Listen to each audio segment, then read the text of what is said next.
Hey Sneak Peekers, it's Gavin. I'm here on the red carpet at the North American premiere of BlackBerry at South by Southwest.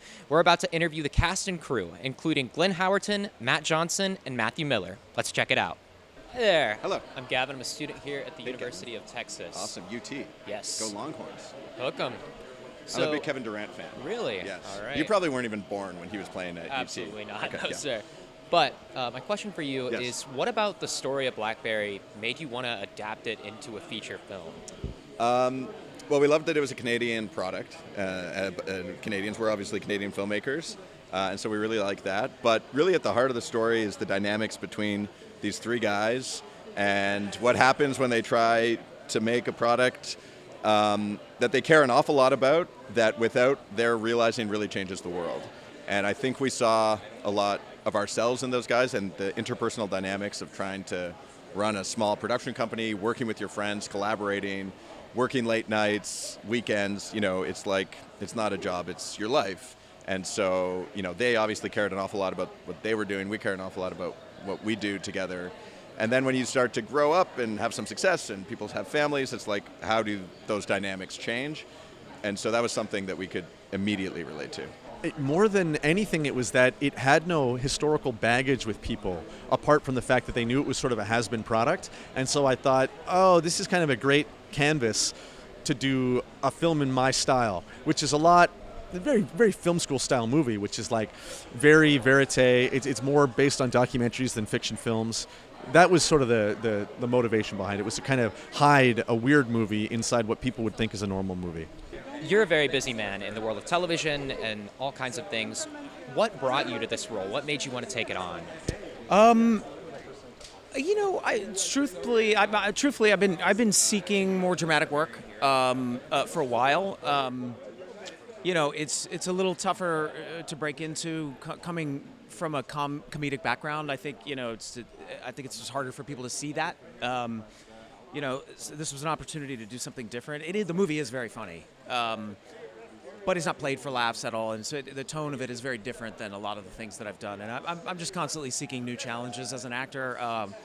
I love doing comedy, but I never set out to be a comedian. So, there's things that I want to do as an artist, as a performer, as a writer, as an actor, and so. This was an opportunity to do that. And the script was just phenomenal. The script was phenomenal, and I loved Matt's previous films. So did you find it hard at all to separate yourself from that comedic background when you were doing this role, or did it just sort of come naturally? It came very naturally. I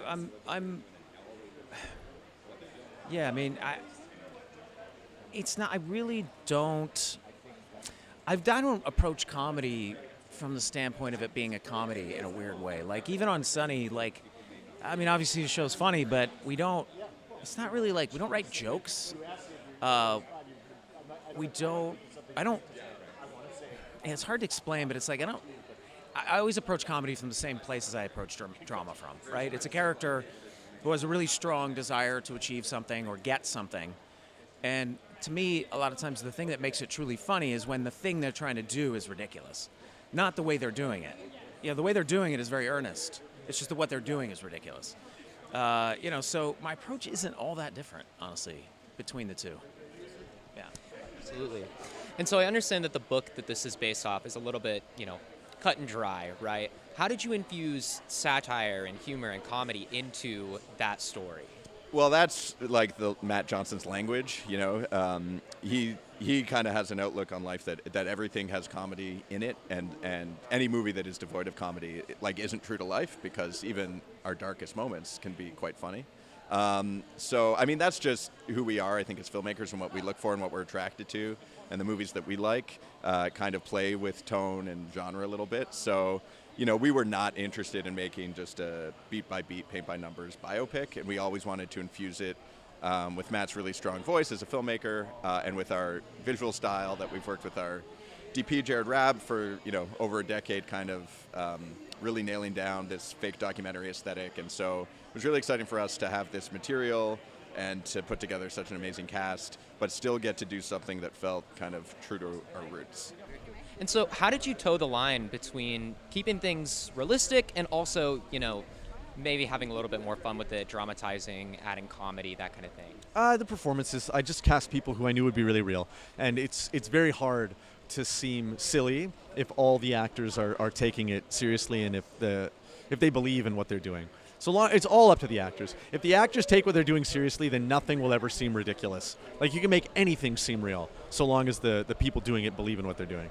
Absolutely. And so last question here, what advice would you give to student filmmakers that maybe want to break into the industry? Find a story that you can do better than Steven Spielberg and $100 million in the same idea, because you need to be making things that are so uniquely yours that nobody else could do it. And don't try to emulate like another film. Just don't be worried about making mistakes, and you'll be fine. Good luck, my friend. Thank you, I appreciate it. I love film students. No, I'm only going to give you advice. This is only an advice for the University of Texas students. No, I'm kidding. Matt and we actually teach at our alma mater in Toronto. We teach in the film program there. I mean, the most important thing for young filmmakers is to try to develop a voice. And the way you try to develop a voice is trying to develop taste. And the way you develop taste is just by watching stuff, putting yourself out there, watching things that maybe you think are not for you or that are definitely not for you. You know, you have to kind of see everything that's out there. And the more, my wife always gives me when we like watch movies and stuff on TV, because I'll be like very critical. And I just kind of groan or like, ugh, like when I see something I don't like. And that's because I've spent, the past 30 years kind of developing my taste. So I know what I like and I know what I don't like. And I think when you do that as a writer, as a filmmaker, it helps to inform you. And it becomes second nature. And so I think that's how you develop voice, which is the thing that everybody is kind of after.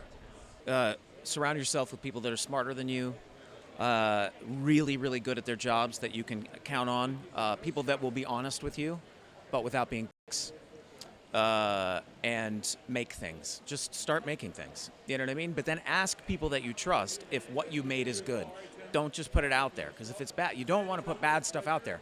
But you have to take the risk of making bad things. You got to go out and just make all your bad things, get them out of your system, ask your friends. You get better and better and better until finally you make that one thing that you're getting really good feedback on, and you realize, like, okay, I'm ready to unleash something on the world. You may have made 2 or 3 films prior to that, short films ideally, so you didn't spend a ton of money, but until finally you start to get a feel for it.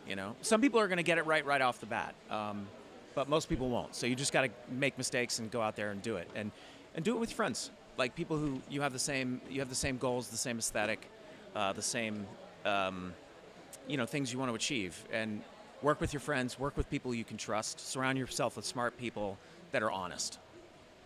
Awesome. Well, Thank you so much. Congratulations on the movie. Thanks, man. And we look forward to seeing it here. So thank you very much. Appreciate it. Nice to meet you. Thank you.